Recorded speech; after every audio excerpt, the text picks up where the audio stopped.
राष्ट्रीय जनता दल ने 22 नामों का ऐलान कर दिया है लोकसभा प्रत्याशी के रूप में। और वहीं सबसे हॉट सीट माना जा रहा था मधेपुरा, क्योंकि मधेपुरा से पप्पू यादव की लड़ाने की चर्चा थी, और शिवहर, ये दो सीट को माना जा रहा था कि कौन से प्रत्याशी होंगे और कैसे होंगे। हमारे साथ में हमारे सहयोगी केशव है, अपडेट देंगे कि किन किन सीटों का अपडेट आया इनके पास और कौन कौन सा सीट का क्या समीकरण बनता है। केशव, देखिए, सवाल ये है कि कौन कौन सीट पर लोग का आशय था कि भाई इस सीट पर ये आदमी लड़ने वाला है, लेकिन ये क्लियर हो गया कि आज लगभग 9:45 पर राष्ट्रीय जनता दल ने एक ट्विटर पर पोस्ट डाला और उसमें फोटो में पूरा स्पष्ट लिख दिया कि 22 सीट पर वो किसको किसको प्रत्याशी बना रहा है। सबसे ज्यादा हॉट सीट माना जा रहा था कि बीमा भारती के जगह पर बीमा भारती हो सके तो इनको वहां पे चुनाव लड़े और उसके साथ साथ पप्पू यादव वहां से अपना नामांकन वापस ले ले या वहां से छोड़ करके मधेपुरा में चुनाव लड़ ले। लेकिन लालू यादव ने साफ तौर पर कह दिया कि वहां पे वो नहीं लड़ने वाले हैं। वहां से कहा जा रहा था कि तेज प्रताप यादव को प्रत्याशी बनाया जाएगा और तेज प्रताप यादव लड़ सकते हैं, या प्रोफेसर चंद्रशेखर यादव जो पूर्व शिक्षा मंत्री रहे हैं वो लड़ सकते हैं। तो हम लोगों ने जब चंद्रशेखर जी से बातें किया तो कह रहे हैं कि नहीं, जो प्रत्याशी मिले हैं वो बहुत अच्छे मिले हैं, उनको हम लोग मदद करेंगे। तो वहां से जो प्रत्याशी बने हैं वो प्रोफेसर कुमार चंद्रदीप जी बने हैं। वो पहले एमपी हुआ करते थे। उसके बाद में कहा जा रहा था, जो रितु जायसवाल को लेकर के बातें कहा जाता है कि शिवहर से कौन आदमी पानी पिलाएगा, ठाकुर के कुआं वाला जो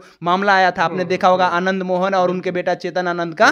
तो वहां से लवली आनंद जो चुनाव लड़े, उनको हराने के लिए रितु जायसवाल, जो पिछला बार माइनर वोट से हारी हुई है और मात्र जो अंतर था वो सैकड़ा में था, लगभग 200-300 के मार्जिन से वो चुनाव हारी हुई थी, उनको टिकट मिल गया है। शिवहर से वो चुनाव लड़ रही है। वाल्मीकि नगर से जो भारतीय जनता पार्टी के विधायक, भारतीय जनता पार्टी के कार्यकर्ता थे, बहुत दिनों से मदद कर रहे थे भारतीय जनता पार्टी को, लेकिन भारतीय जनता पार्टी ने यादव को कम आंका और दीपक यादव को टिकट नहीं दिया। दीपक यादव के पास 2-2 चीनी मिल है और जब गूगल कीजिएगा तो उनका अपना पर्सनल प्रॉपर्टी जो बताया जाता है ना, लगभग 56 करोड़ रुपया व्हाइट मनी बताया जाता है। तो दीपक यादव को राजद ने टिकट दे दिया है और दीपक यादव की इतनी ताकत है कि दीपक यादव के लिए तेजस्वी यादव अपना प्रचार छोड़ करके दीपक यादव को ज्वाइन कराने के लिए वाल्मीकि नगर गए हुए थे। उसके अलावा आज ये मधुबनी सीट पर, तो मधुबनी सीट पर अली अशरफ फातमी जी को लड़ाया गया है। जनता दल यूनाइटेड से इस्तीफा देकर के आए हुए थे। उसके बाद में सीतामढ़ी से अर्जुन राय को लड़ाया गया। आप जानते होंगे अर्जुन राय कौन है। उसके बाद उजियारपुर से आलोक मेहता, जो पिछले सरकार में कितना विवाद में रहे हैं, जिन्होंने साफ तौर पर बोल दिया था, औरंगाबाद में ही आकर के बोला था, उन्होंने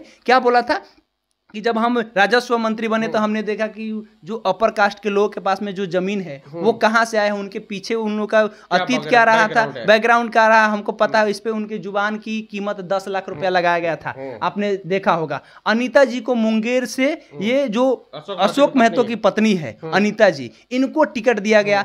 ये सबसे ज्यादा हॉट सीट माना जा रहा है। अशोक महतो 17 साल जेल के सलाखों के पीछे रहे और उसके बाद में उनके पत्नी को टिकट दिया गया। लालू जी बोले कि जाइए पहले अशोक जी, 17 साल आप जेल में रहे, आपका उम्र 57 वर्ष हो गया, आप पहले जाइए शादी विवाह करके आइए, उसके बाद में आपको टिकट दिया जाएगा। तो वो सीट आपको क्लियर हो गया।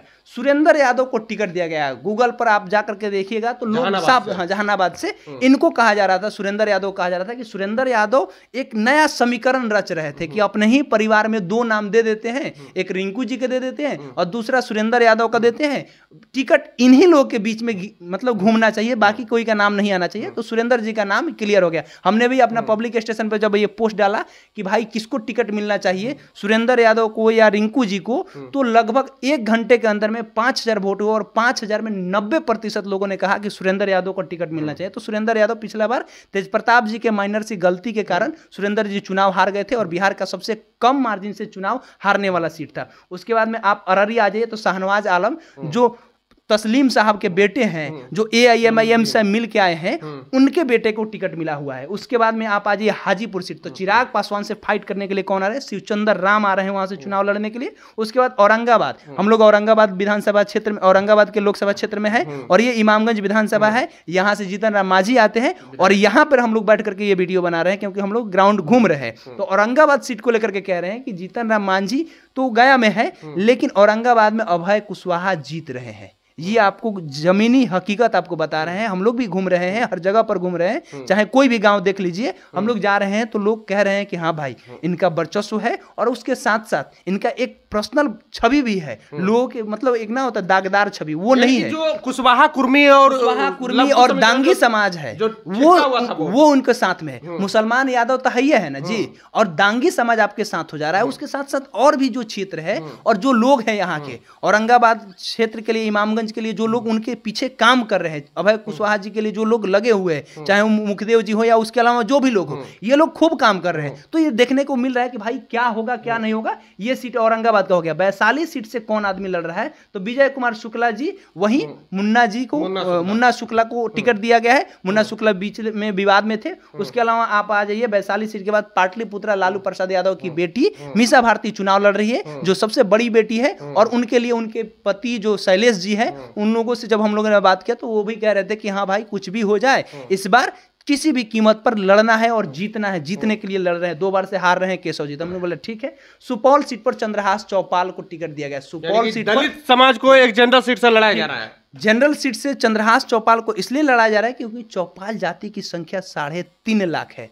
ये ग्राउंड रिपोर्ट है। हम लोग सुपौल में जब रहे चंद्र विश्वास यात्रा में 2 रात जब सुपौल में रहे थे, तो हम लोगों ने देखा है कि क्या वहां पे हकीकत है। बक्सर में सुधाकर सिंह को लेकर के हमने बहुत पहले कह दिया था कि बक्सर में अगर जगदानंद सिंह के बेटा सुधाकर सिंह को टिकट नहीं मिला तो वो शायद पार्टी भी छोड़ दे। ये बात हमने फेसबुक पर लिखा था। उनके बेटा को टिकट साफ अनाउंस हो गया और आज राष्ट्रीय जनता दल ने डाल भी दिया। उसके अलावा दरभंगा सीट के बारे में बात कर ले तो ललित यादव जो पिछला सरकार में मंत्री थे, उनको टिकट मिला है। और वो बहुत दिन पहले ही अपना सिंबल लेकर के रोड शो करते हुए गए थे और बड़ी भव्य भीड़ था। हमको लगता है कि अब तक का सबसे बड़ा भीड़ टिकट लेकर के जा रहे थे 2 दिन, तो उसमें बहुत ज्यादा खर्च आया था। लगभग वो आंकड़ा हम नहीं बता सकते हैं। पूर्णिया सीट को आपको पता होगा कि पूर्णिया से बीमा भारती लड़ रही है। रुपौली से विधायक थी और वो राजद में आकर के शामिल हुई। जनता दल यूनाइटेड से विधायक थे। उसके बाद में ये सारा चीज हो गया। बांका से जयप्रकाश यादव को टिकट दिया गया है। जयप्रकाश यादव के बारे में आपको पता होगा, लगभग सारे दर्शकों के बारे में दर्शकों को पता होगा। जमुई से कौन लड़ रहा है? अर्चना रविदास, जिनके पति मुकेश यादव है। और मुकेश यादव पिछला बार जब बांका मुंगेर सदर से चुनाव लड़ रहे थे तो 1700 समथिंग वोट से चुनाव हार गए थे। वो विधायक प्रत्याशी थे और राजद के कोटे से विधायक प्रत्याशी थे और 1700 वोट से हार गए थे। हरवाया गया था। मुकेश जी से जब हमारी बात हुई थी तो वो बोले थे कि हमको हरवा दिया गया था केशव भाई, जबरदस्ती हरवाया गया था। डीएम साहब सर्टिफिकेट दे करके सर्टिफिकेट ले लिए थे। ये सारा चीजें। तो उनकी पत्नी वो रविदास समाज से है, उनको टिकट दिया गया था, वो वहां से है। अर्चना उसके अलावा में रोहिणी आचार्य जो सारण का सीट है, ये बहुत पहले क्लियर हो गया था। लालू जी अपने परिवार के अपने 10 नंबर राबड़ी आवास में पूरे सारण के लोगों को बुलाए थे। चाहे लाल बाबू जी हो, पुराने जो वहां के एमपी रहे हो 2 बार, उनको बुलाया गया था। उसके बाद में तरैया के जो विधायक है मुंद्रिका राय, उनको बुलाया गया था। जितेंद्र राय जो मढ़ौरा के विधायक है, बिहार सरकार में पूर्व मंत्री रहे, उनको बुलाया गया था। इन सारे लोगों को बुला करके लालू जी बोले कि देखिए ये लालू जी हम हैं और हम कह रहे हैं कि आप लोग को इनको मदद करना है। हमारी बेटी है, सभी किसी से मिलवा करके सबसे पहले मढ़ौरा के विधायक जो जितेंद्र जी तैयारी कर रहे थे, उनसे बोले कि आप फेसबुक पर पहले पोस्ट कीजिए। अब पोस्ट हुआ था और रोहिणी आचार्य को वहां से टिकट मिला और वो घूम भी रही है। खूब ज्यादा जन समर्थन, जन सैलाब मिल रहा है। श्रवण कुशवाहा को नवादा में टिकट मिल गया है और श्रवण कुशवाहा लगभग वहां से जीत रहे हैं। 70% 80% की बात कर ले तो जीत रहे हैं, क्योंकि विवेक ठाकुर को लेकर के जो बातें हैं, हम लोग 7 दिन वहां पे कैंप किए हैं, 7 दिन रह करके आए हैं।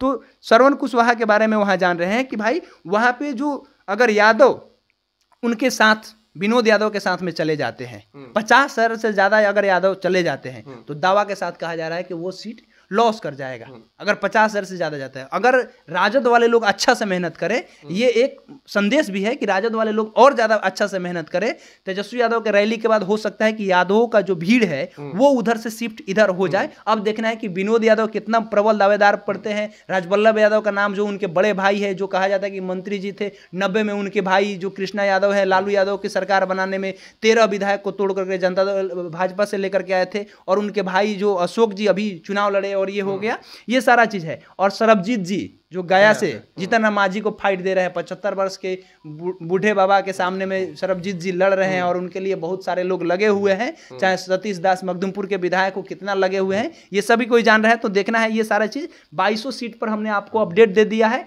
अब आगे क्या होता है, कौन जीतेगा कौन हारेगा, ये 4 तारीख को ECI की वेबसाइट पर मिल जाएगा, सब कुछ बता दिया जाएगा। चलिए, तो एक तरफ तेजस्वी प्रसाद यादव ने एक्सपेरिमेंट करने की कोशिश किया है, क्योंकि कुशवाहा लव कुश समीकरण को लंबे वक्त से नीतीश कुमार साध रहे थे और इस बार तेजस्वी प्रसाद यादव ने कई ऐसे सीट कुशवाहा समाज को दिया है और वहीं भारतीय जनता पार्टी ने एक भी कुशवाहा समाज को लोकसभा प्रत्याशी नहीं बनाया है। वहीं अगड़ी जाति को लगभग 60% टिकट दिया गया और 40% में पिछड़ी जाति महिला मुस्लिम को तो खैर दिया ही नहीं, महिला को एक भी नहीं दिया, तो लगभग 40% में ही समटाने की कोशिश की जा रही है। तो क्या बिहार में अगड़ा बनाओ पिछड़ा की राजनीति फिर से शुरू हो जाएगी, क्योंकि पिछड़ी जाति को भारतीय जनता पार्टी योग्य समझता ही नहीं है। बहरहाल तेजस्वी यादव ने जो प्रयोग करने की कोशिश की है, कुशवाहा और कुर्मी को साधने की जो कोशिश की है, उस पर क्या आपकी प्रतिक्रिया है? क्या सध पाएगा ये राजनीतिक तीर, या फिर आप अपनी प्रतिक्रिया कमेंट बॉक्स में जरूर दें। बने रहे जोहार हिंद के साथ। बहुत बहुत धन्यवाद।